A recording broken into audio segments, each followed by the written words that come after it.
안녕하세요. 엘리바스에 이어서 두 번째로 빌닷의 첫 논쟁이 시작됩니다. 아마 친구들 간의 순서는 나이 순인 것 같습니다. 오늘 본문은 욥기 8장 1절에서 7절입니다. 1절, 그때 수아 사람 빌닷이 대꾸했습니다. 빌닷의 이름 뜻은 논쟁의 아들이란 뜻입니다.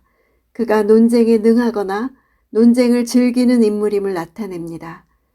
사실 욥기 전체를 통해서 욥의 친구들 가운데 빌닷이 욥과 가장 격렬한 논쟁을 벌입니다. 빌닷은 고난은 틀림없이 죄에서 기인한다는 논리로 욥에게 악한 자는 항상 고난 가운데 있다라는 점, 하나님이 심판자이심을 끊임없이 주지시킵니다. 2절, 자네가 언제까지 그런 말을 하겠는가? 언제까지 거친 바람처럼 말하겠는가? 욥이 7장에서 주께서 언제까지라고 말한 것에 대해서 빌닷은 같은 단어를 반복하면서 첫 번째 말을 시작합니다.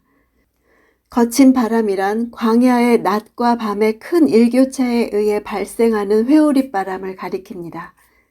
욥의 말을 거친 바람에 비유한 것은 강력한 회오리 바람이 인간의 거주지나 농작물에 피해를 입히는 것처럼 욥의 말이 아주 거칠고 파괴적이라고 하는 것입니다. 그렇게 욥이 하나님께 대항한다는 것입니다. 3절, 하나님께서 심판을 잘못하시겠는가? 전능하신 분이 정의를 왜곡하시겠는가? 이 질문에 대한 1차적 답변은 결코 그럴 수 없다입니다. 하나님은 스스로 만든 법칙을 절대 위반할 수 없고 하나님은 결코 불의할 수 없습니다. 빌닷은 욥의 말이 하나님의 심판과 정의에 대해서 의문을 제기했다고 파악했습니다. 그러나 욥은 왜 순전한 자가 고난에 처하는지 문제 제기를 하면서 몸부림치고 있는 중이었습니다. 빌닷은 이런 욥의 행동이 하나님의 공의에 대한 질문이라는 것을 알지 못했습니다. 4절, 자네의 자식들이 그분께 죄를 지었다면 그 죄 때문에 그들을 버리시지 않았겠는가? 빌닷은 욥의 자녀들을 정죄하는 심판자의 위치에 섭니다. 수사 의무문으로 말함으로써 답을 정해놓고 확신하고 있다는 것을 알 수 있습니다. 그러나 욥의 자녀들에게 임한 재앙은 결코 그들의 범죄로 인한 것이 아니었습니다. 그것은 하나님이 허용하신 것이었죠. 만약 빌닷의 말처럼 욥의 자녀들이 범죄했다고 해도 욥의 제사를 통해서 하나님께서 그들을 용서하지 않으셨나요? 빌닷은 욥이 드린 제사를 통한 죄 용서의 은혜를 전혀 고려하지 않았습니다. 5절, 그러나 자네가 하나님을 간절히 찾으며 전능하신 분께 은총을 구한다면, 간절히 찾다와 구하다, 이 두 단어는 같은 의미를 가진 단어입니다.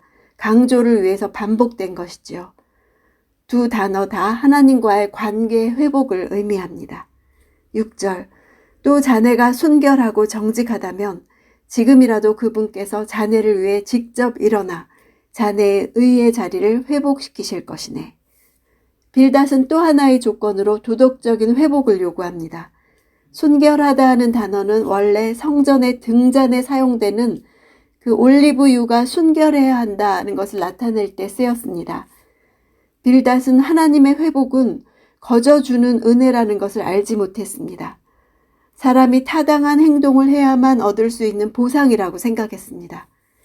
빌닷이 요구하는 두 가지 조건을 이룰 경우에 욥에게 무엇이 약속된다고 하나요? 하나님이 일어나셔서 의의 자리, 청결하고 흠없는 삶을 사는 사람의 거주지로 보상해 주실 것이라고 말하고 있는 것입니다. 7절, 자네의 시작은 보잘것없을지라도 자네의 나중은 심히 창대하게 될 걸세. 빌닷의 이 유명한 말은 욥기의 문맥 속에서 볼 때 욥에게 맞지 않는 말이었죠. 보잘것없다는 것은 현재 욥의 상태입니다. 창대하게 된다는 것은 욥이 회개할 때 받을 미래의 축복을 말합니다. 비록 현재 욥이 고통 속에서 보잘것없을지라도 빌닷이 말한 대로 회복을 위해 행동하기 시작한다면, 즉 하나님을 경외한다면 물질적인 축복을 받게 될 것이라고 말합니다. 이것은 하나님 경외의 결과를 축복에 초점을 맞추는 점에서 사탄의 말에 동의하는 것입니다. 빌닷은 정의와 공의가 결코 왜곡되지 않는다고 생각합니다. 전통이 빌닷의 고정관념이 되었습니다. 그러나 욥은 자신의 경험을 통해서 그렇지 않은 경우가 있음을 알게 되었지요. 자신이 죄를 짓지 않았음에도 화를 받은 것입니다. 하나님의 인과응보의 원리가 적용되지 않는 현실을 만난 것입니다. 엘리바스의 인과응보 법칙, 빌닷의 전통이라는 경험, 이 모든 것보다 우선하는 관계가 친구 사이입니다. 나의 견고한 고정관념을 깨는 말을 들었습니까? 고정관념이 깨지는 사건을 만났습니까? 하나님에 대한 이해와 깊이가 더 커지길 기대합시다. 하나님은 우리를 법으로 제한하는 대상이 아니라 만나고 관계하시는 인격으로 다가오십니다. 오늘 큐티하시면서 말씀의 뜻이 무엇인가 이해하는 것을 넘어서서 하나님을 만나고 관계하는 더 깊은 차원의 시간이 되시면 좋겠습니다. 욥기 파이팅입니다.